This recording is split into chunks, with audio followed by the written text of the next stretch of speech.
ফেসবুকে মনিটাইজেশন পেতে গেলে যদি পরীক্ষা দিতে হতো, সেই পরীক্ষায় আমার মনে হয় বাংলাদেশের অন্তত 80% ক্রিয়েটর বা যারা ফেসবুক থেকে ইনকাম করতে চান তারা পাশ করতে পারতেন না। কেন বলছি জানেন? কারণ আমরা সাধারণত বিভিন্ন রকম কন্টেন্ট ক্রিয়েটরের ভিডিও দেখে আমরা সেই অনুযায়ী ফেসবুকে ভিডিও আপলোড করি এবং ইনকামের চিন্তা করি, বাট এর পেছনে যে একটা বিশাল কাজ রয়েছে, কাজটা কি? ফেসবুকের নিয়ম কানুন মেনে চলা, সেটা কিন্তু আমরা মানি না। অনেকে আমরা না জেনে কিন্তু কাজ করে যাই, বিভিন্ন রকম কন্টেন্ট আপলোড করি, বিভিন্ন রকম পোস্ট করি, যে কারণে দেখা যায় আমাদের সেই আইডি এবং পেজগুলোতে রেস্ট্রিকশন আসে, মনিটাইজেশন থাকলে সেটা ডিজেবল হয়ে যায়, অনেক ধরনের সমস্যা হয়।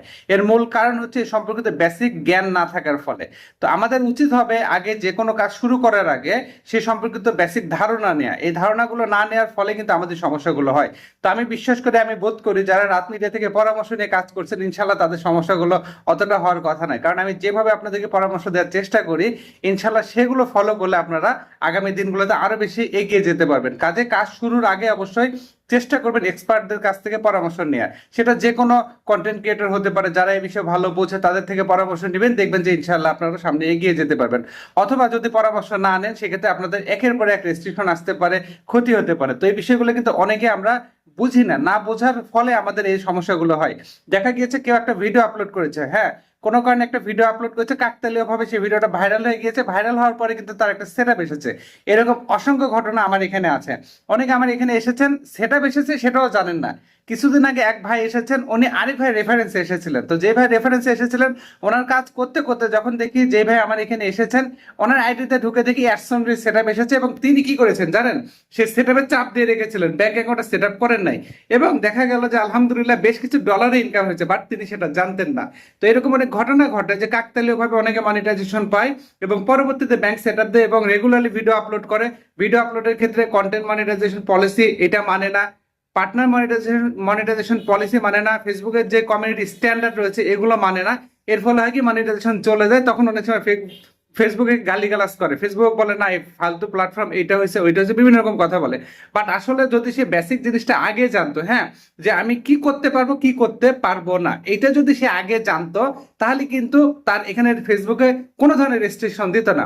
যদি আমি কমিউনিটি লঙ্ঘন করি, কমিউনিটি স্ট্যান্ডার্ড লঙ্ঘন করলে তো আমাকে রেস্ট্রিকশন দেবেই।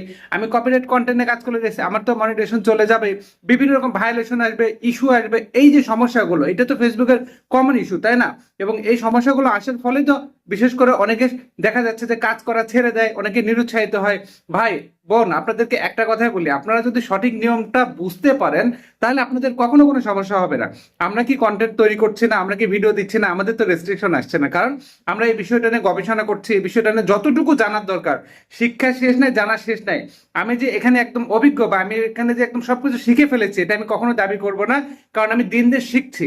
এখনো পর্যন্ত আমি একজন শিক্ষার্থী, ওকে? তো আমি আমার অভিজ্ঞতাগুলো কি করি, আমার ভিডিওর মাধ্যমে আপনাদের সাথে শেয়ার করি, যাতে করে আপনারা এখান থেকে উপকৃত হতে পারেন এবং ফেসবুকের নিয়ম কানুনগুলো সম্পর্কে আপনাদের একটা ধারণা থাকে এবং দেন সেই অনুযায়ী আপনারা এখানে কাজ করতে পারেন ভিউয়ার্স। তো এই ছিল আজকে গুরুত্বপূর্ণ ভিডিও, আশা করছি আমি আপনাদেরকে বোঝাতে পেরেছি। বুঝাতে যদি পেরে থেকে অনুগ্রহে ভিডিওতে একটা লাইক দিবেন, বন্ধুদের সাথে শেয়ার করতে ভুলবেন না। এই ভিডিও সম্পর্কে আপনাদের সুচিন্তিত কোনো পরামর্শ থাকলে সেটাও এই ভিডিওর কমেন্টে জানাতে পারেন। এফাকে আবারও বলছি, আমার কিন্তু কোনো অনলাইন সার্ভিস নাই, সম্পূর্ণ সার্ভিস অফলাইন। আমার ঠিকানা কামদিয়া বাজার, গোবিন্দগঞ্জ, গাইবান্ধা। সপ্তাহে 6 দিন আমার অফিস খোলা, শুক্রবার বন্ধ। অন্য দিনগুলোতে বন্ধ রাখলে আগের দিন আমি আমার এই পেজে আপডেটে জানিয়ে দিই, আপডেট ফলো করে আসবেন। সার্ভিস চার্জ প্রযোজ্য। প্রতারক হতে সাবধান, অসংখ্য ভুয়াইডি পেজ রয়েছে, রাত মিডিয়া প্রো, এলিস আহমেদ, এলিস কামদিয়া, বিভিন্ন নামে দেখবেন যে প্রচুর আইডি রয়েছে, পেজ রয়েছে। আপনাদেরকে ইনবক্সে নক করতে পারে, সাথে সাথে রিপোর্ট করবেন, ব্লক করবেন। একটা কথা মনে রাখবেন, যার দরকার সে কিন্তু ছুটবে। আপনারা আমার এখানে আসেন আপনাদের দরকারের কারণে, আমি তো আপনাদেরকে কখনোই নক করি না।